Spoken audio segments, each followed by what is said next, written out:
નમસ્કાર દર્શક મિત્રો, ફાસ્ટ ન્યૂઝ ઇવનિંગ બુલેટિનમાં હું ઉદય રાવલ આપનું સ્વાગત કરું છું। બુલેટિનની શરૂઆત કરીશું ઉમરગામના મુખ્ય સમાચારોથી। સ્વરીગામ અને ઉમરગામ જીઆઈડીસી ઔદ્યોગિક વિસ્તારમાં લાખો રૂપિયાના ખર્ચે માર્ગોનું નવીનીકરણ કરવામાં આવ્યું હતું। ચોમાસાના પ્રારંભે જ માર્ગોનું વ્યાપક ધોવાણ થતાં વાહન ચાલકો તથા રાહદારીઓ પારાવાર મુશ્કેલી વેઠી રહ્યા છે। ઔદ્યોગિક વિસ્તારમાં ઠેર ઠેર ખાડા અને માર્ગનું ભંગાણ થતાં વાહન ચાલકો ઊંટની સવારી કરતા હોય એવો અનુભવ કરી રહ્યા છે। સ્વરીગામ અને ઉમરગામ જીઆઈડીસી ઔદ્યોગિક વિસ્તારમાં ભારે માલવાહક વાહનોની સતત અવરજવર થતી જોવા મળે છે। ઔદ્યોગિક વિસ્તારમાં માર્ગનું વ્યાપક પ્રમાણમાં ધોવાણ થતાં તંત્રની કામગીરી સામે સવાલો ઉઠી રહ્યા છે। ઉમરગામ તાલુકામાં 70 વર્ષ કરતાં વધુ વય ધરાવતા લોકોને ઘર આંગણે વયવંદના કાર્ડ ઉપલબ્ધ કરાવવા તાલુકા ભાજપ સંગઠન પ્રમુખ ડોક્ટર નીરવ શાહ તથા તેઓની ટીમ દ્વારા કેમ્પનું આયોજન કરવામાં આવ્યું હતું। તાલુકા ભાજપ પ્રમુખ ડોક્ટર નીરવ શાહ તથા તેઓની ટીમ પક્ષ દ્વારા સોંપવામાં આવેલી સમાજહિતની કામગીરીમાં પણ ઉત્સાહભેર ભાગ લેતા જોવા મળે છે। સ્વરીગામ, બોન્ડપાડા, નાહુલી, પડગામ વગેરે ગ્રામ પંચાયતોમાં કેમ્પનું આયોજન કરી 70 વર્ષથી વધુ વય ધરાવતા લોકોને ઘર આંગણે વયવંદના કાર્ડ ઉપલબ્ધ કરાવવા હેતુ કાર્યક્રમનું આયોજન કરવામાં આવ્યું હતું। ઉમરગામ તાલુકા ભાજપ સંગઠનની ટીમ સાથે ઉમરગામ તાલુકા આરોગ્ય વિભાગની ટીમના કર્મચારી અને ડોક્ટરોએ સેવા પરમો ધર્મના સૂત્રને અનુસરી પ્રશંસનીય કામગીરી બજાવી હતી। નાણામંત્રી કનુભાઈ દેસાઈની પ્રેરક ઉપસ્થિતિમાં વાપી જીઆઈડીસી, યુપીએલ અને સુપરફોર્મ લિમિટેડ કંપની દ્વારા રક્તદાન શિબિરનું આયોજન કરવામાં આવ્યું હતું। હરિયા રોટરી ચેરિટેબલ ટ્રસ્ટના સંયુક્ત ઉપક્રમે યોજાયેલ રક્તદાન શિબિરમાં 101 યુનિટ રક્ત એકત્રિત કરાયું હતું। કાર્યક્રમમાં વીઆઈએ પ્રમુખ સતીશભાઈ પટેલ, યુપીએલ કંપની તરફથી ડીઆર પાટીલ તથા રોટરી ક્લબ વાપીના પ્રેસિડેન્ટ પરાગભાઈ વોરા વગેરેની ઉપસ્થિતિ જોવા મળી હતી।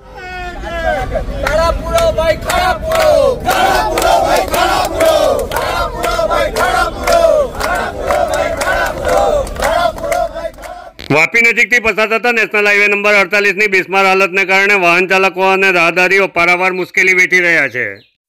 બગવાડા ટોલનાકા નજીક શુક્રવારે રાત્રે 8 કલાકે ટેક્સી એસોસિએશનના સભ્યોએ હાઈવે ઓથોરિટી સામે વિરોધ પ્રદર્શન કર્યું હતું।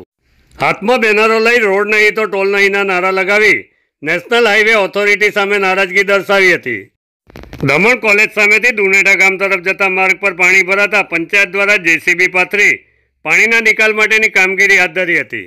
ધોધમાર વરસાદમાં શાળાએ જતા વિદ્યાર્થીઓ, વાહન ચાલકો, રાહદારીઓ અને ગ્રામજનોએ મુશ્કેલી વેઠવી ન પડે તે માટે ગ્રામ પંચાયત દ્વારા જીએસબી પાથરવાની કામગીરી યુદ્ધના ધોરણે કરવામાં આવી હતી। 2018માં માર્ગનું નવીનીકરણ કરવામાં આવ્યું હતું, ત્યારબાદ ગટરની કામગીરી અર્થે ખોદકામ કરવામાં આવ્યું હતું। વલસાડ જિલ્લાના તમામ તાલુકાઓમાં આજે વહેલી સવારથી ધોધમાર વરસાદ વરસી રહ્યો છે। વલસાડ શહેર અને આસપાસના વિસ્તારોમાં ધોધમાર વરસાદને કારણે મુખ્ય માર્ગો પર પાણી ફરી વળ્યા હતા। વલસાડના સેગવી ગામના મુખ્ય માર્ગ ઉપર પાણી ભરાતા અવરજવર કરતા વાહન ચાલકો અને રાહદારીઓ પરેશાન થઈ ગયા હતા। ગ્રામ્ય વિસ્તારોમાં વરસાદી પાણીના નિકાલ માટે સુવિધાના અભાવે મોટાભાગના રસ્તાઓ પાણીમાં ગરકાવ થઈ જતા જોવા મળે છે। વલસાડ જિલ્લામાંથી પસાર થતા નેશનલ હાઈવે નંબર 48 પર ઠેર ઠેર પાણી ભરાયેલા જોવા મળી રહ્યા હતા।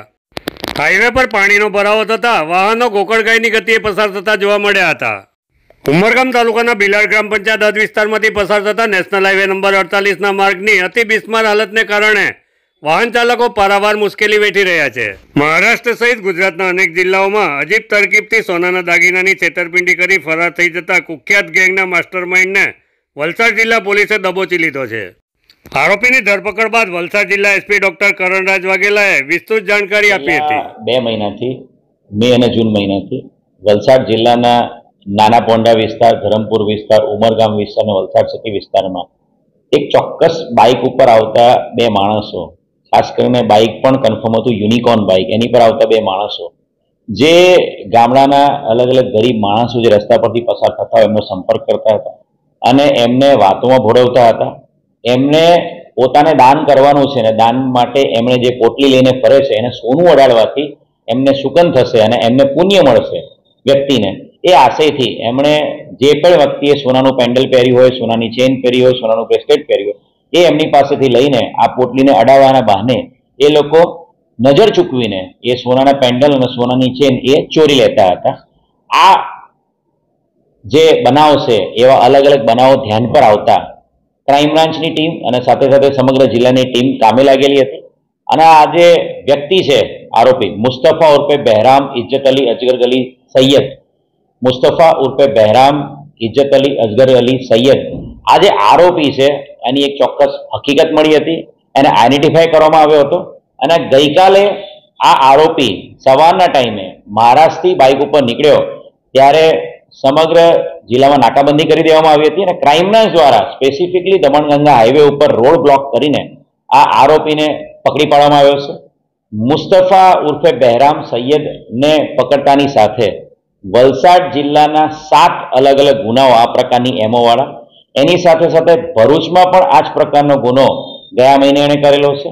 અને એ ઉપરાંત 2024 અને 25ના મહારાષ્ટ્રના જાલના પોલીસ સ્ટેશનના 5 અન્ય ગુનાઓ પણ ડિટેક્ટ થયા છે. કુલ મળીને આ આરોપી પાસેથી 13 ગુનાઓ ડિટેક્ટ કરવામાં સફળતા મળી છે. આરોપીનો ગુનાહિત ઇતિહાસ પણ છે.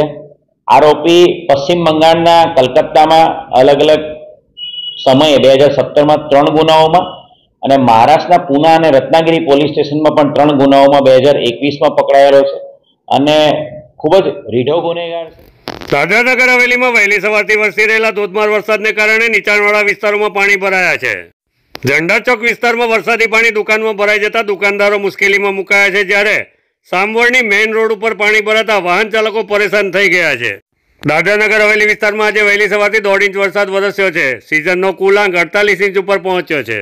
મધુબન ડેમમાં પાણીનું લેવલ 70.45 મીટર છે. ડેમમાં પાણીની આવક 19,871 ક્યુસેક છે અને પાણીની આવક 20,620 ક્યુસેક છે. હવામાન વિભાગ દ્વારા આગામી 3 દિવસ સુધી ભારે વરસાદની આગાહી કરવામાં આવી છે. રાજ્યના નાણામંત્રી કનુભાઈ દેસાઈની પ્રેરક ઉપસ્થિતિમાં અતુલ કંપની ખાતે સંજીવની મેગા પ્લાન્ટેશન ડ્રાઈવ કાર્યક્રમનું આયોજન કરવામાં આવ્યું હતું. અતુલ કંપનીના મેનેજિંગ ડિરેક્ટર સુનિલ લાલભાઈએ કંપની દ્વારા વર્ષોથી કરવામાં આવી રહેલા વૃક્ષારોપણ કાર્યક્રમ અંગે વિગતવાર માહિતી આપી હતી. નાણામંત્રી કનુભાઈ દેસાઈએ વૃક્ષોનું મહત્વ સમજાવી લોકોને વૃક્ષારોપણ કરવા અનુરોધ કર્યો હતો. કાર્યક્રમમાં વલસાડના ધારાસભ્ય ભરતભાઈ પટેલ સહિત મોટી સંખ્યામાં લોકો ઉપસ્થિત રહ્યા હતા. અને પર્યાવરણનું મહત્વ શું છે એ આપણને કોરોના કાળ દરમિયાન બધાને સમજાઈ ગયું. ઓક્સિજન પાર્ક અને ઓક્સિજન લેવા માટે કે ઓક્સિજનની ટેન્કો માટે સમગ્ર વિશ્વમાં એક મોટી એમ કહેવાય કે મોટી એક સમસ્યા ઊભી થઈ હતી અને તે સમયે આપણને સમજાયું કે વૃક્ષો એ માણસના જીવન માટે ઘણું ઉપયોગી છે. વલસાડ ખાતે આવેલી અતુલ કંપની વર્ષોથી એની સ્થાપના 1951માં થઈ ત્યારથી પર્યાવરણ માટે અને વૃક્ષારોપણ માટે અનેક પ્રયત્નો કર્યા છે અને સમગ્ર વિસ્તારને લીલોછમ બનાવ્યો છે. ત્યારે એમણે આ મુહિમને આગળ વધારતા પોતાના સપ્લાયરો, પોતાના ડિસ્ટ્રીબ્યુટરો અને પોતાના એમ્પ્લોયીઓને પણ પ્રોત્સાહન આપીને લગભગ ગયા વર્ષે 1,14,000 જેટલા વૃક્ષો રોપીને એક અનોખું ઉદાહરણ પૂરું પાડ્યું હતું અને આ વર્ષે એ યોજના એમણે આગળ ચલાવી છે અને આજે એનો શુભારંભ કરવામાં આવ્યો.